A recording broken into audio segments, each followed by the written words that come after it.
ऐसन रूपवा सजावल ऐसन रूपवा सजावल बेटू भैया तहार लंबाई इनकर लंबाई हम तक बुझा तक कि इतना हील पहन ले बड़ी बहुत छोट लागत है। अब क्या करे हाइट ही इतना छोटा है तो हाई हील तो सैंडल पहनना ही पड़ेगा ना फिर। नहीं यार आप हमसे भी हील पहन के बहुत लंबी हो जा रही है। ऐसन रूपवा सजावल का होई जब देखी न केहू गौर से। अब इतना हम बोला नहीं तो बोला हमारा बारे में बोलिए कि हमारे खातिर तोहरा के आ दुनिया में भेजवले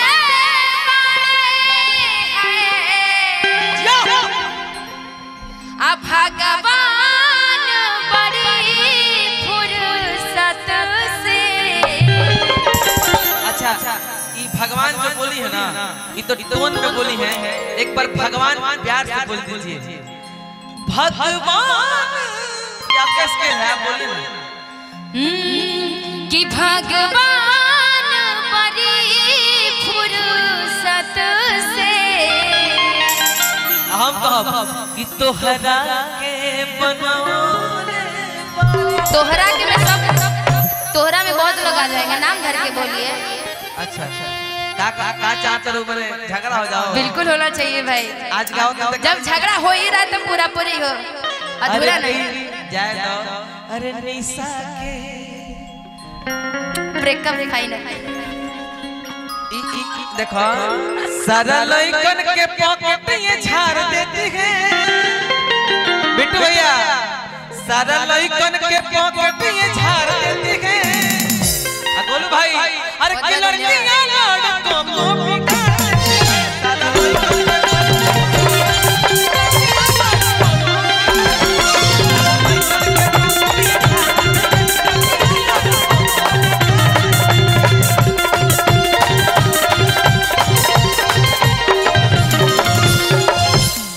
आपका क्या नाम लड़कियां बिगाड़ देती हैं। एक नहीं खे हो लइकन के गलती। अच्छा तो प्यार ये तो मरती है पलटी।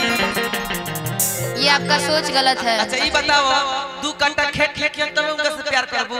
बिल्कुल ना हम खेत ना लिखल तो प्यार ना करबू का गलती। अच्छा वो खेते लिखत रे जमीने लिखत रे त कौन हम उनका यहाँ बानी रोज तो स्टेज पर रहोगे मिलता नहीं। आह दादा हमसे डेली बात नहीं क्यों होता लेकिन उन्हें डेली बात होता हम जानते नहीं सब जानते नहीं। सारा लइकन के पॉकेट ये झाड़ देती है। रियल बात अरे की लड़कियां लड़कों को बिल्कुल नहीं।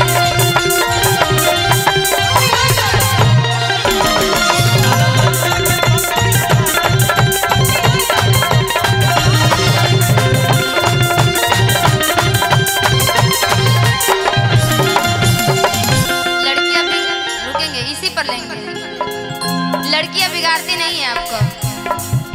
कभी कहा जाता है कि लड़के कितने भी बिगड़े होते हैं ना। सुनिए सुनिए इधर आइए इधर आइए इधर आइए। ये मत कहिए वो नहीं नहीं वही बोलूंगी सुनिएगा कि मम्मी से ज्यादा प्यार देती है। क्योंकि देखिए कहावत है ना कि लोग क्या सोचते हैं कि यदि छोटा बच्चा है यदि बहुत बिगड़ा हुआ तो कहते हैं कि बोर्डिंग स्कूल में डाल दो मार खाएगा पिटाएगा रोएगा सुधर जाएगा। अच्छा और जब लड़का जवान हो जाता है जब बदमाशियां करने लगता है तो गांव समाज में लोग बोलते हैं अरे अब बेटा बदमाश हो गई बियाह कर सुधर जाए। अच्छा आप कह रहे हैं कि लड़कियां बिगाड़ देती है। ये मत कहिए कि मम्मी से ज्यादा प्यार देती है क्योंकि मम्मी तो आपको प्यार देके बिगाड़ देती है और लड़कियां सुधारती जानते कैसे है? इनको मम्मी से ज्यादा वो प्यार देती है कि इनको नहीं हम जानते थे अब रोकेंगे इसीलिए हम मजबूर मत कहो बात कहेगा। हम पहले ही कहे कि मम्मी से प्यार कोई ज्यादा कर नहीं सकता। दुनिया में कोई ऐसा शख्स ना हो जो निस्वार्थ भाव से प्यार करे वो सिर्फ एक माँ है। माँ को छोड़ के कोई नहीं ऐसा हो जो सिर्फ पैसे से प्यार देखिए ये सब। अब सही बताओ माँ एगो ऐसा माँ है को जो दिल से मानती है रुपया पैसा से ना। हमनी के अगर मरद तोहरी से कमा के आवेला तो कह लो कि अरे कतना कमा के लेके आइलो हवा का लेके लो हवा लेकिन माईए को इसे दिया बेटा ते तो दुबरा गेले रे तो सूट ना कर सकता नहीं माई वाला बात बा कि जानी ले जवानी हमर था हमारा दावे आ देखी देखी काहे तहराया हमारा दावे हम तो सोचे न तहरा बारे में अनिसा निसा निसा निसा भइल बा हमरा राते में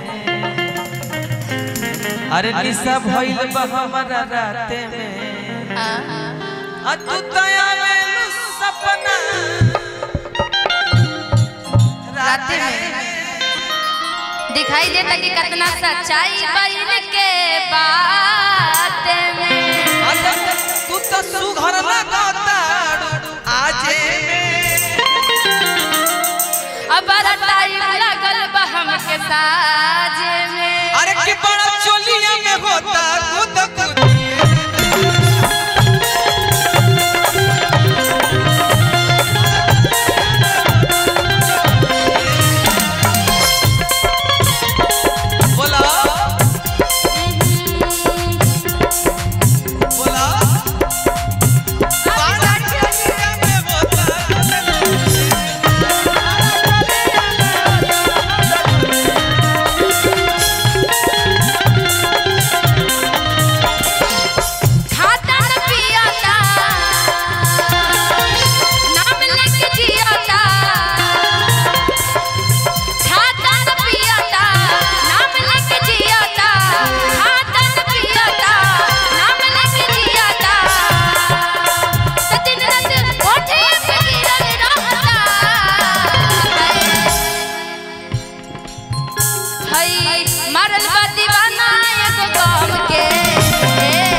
देखिए इनका चेहरे पे गम कितना दिख रहा है।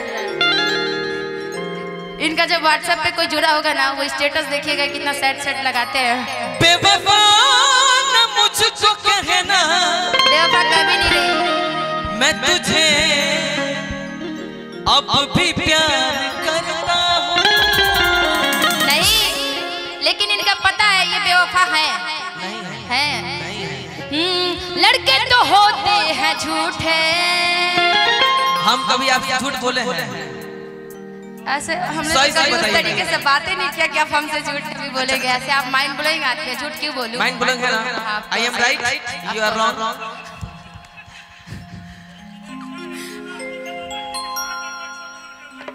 लड़के मरला लड़कियों को हार्ट अटैक नहीं होता है भाई ये सच ये हकीकत है प्यार बार हाय अब मरल बा दीवाना ये गो गाम के आज फटिए पे गिरल रहता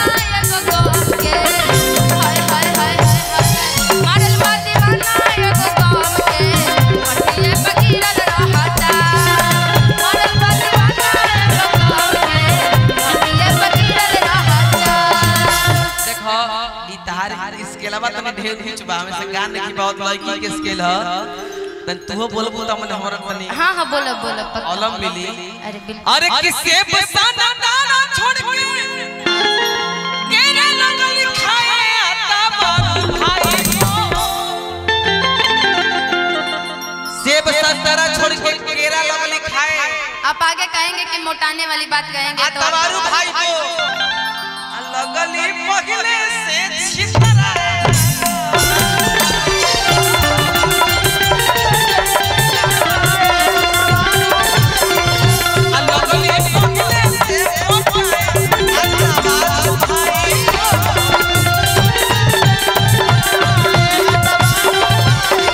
पहले से मैं मोटी तो नहीं लग रही हूँ मोटी लग रही हूँ जी पहले से दुबली हुई हूँ ना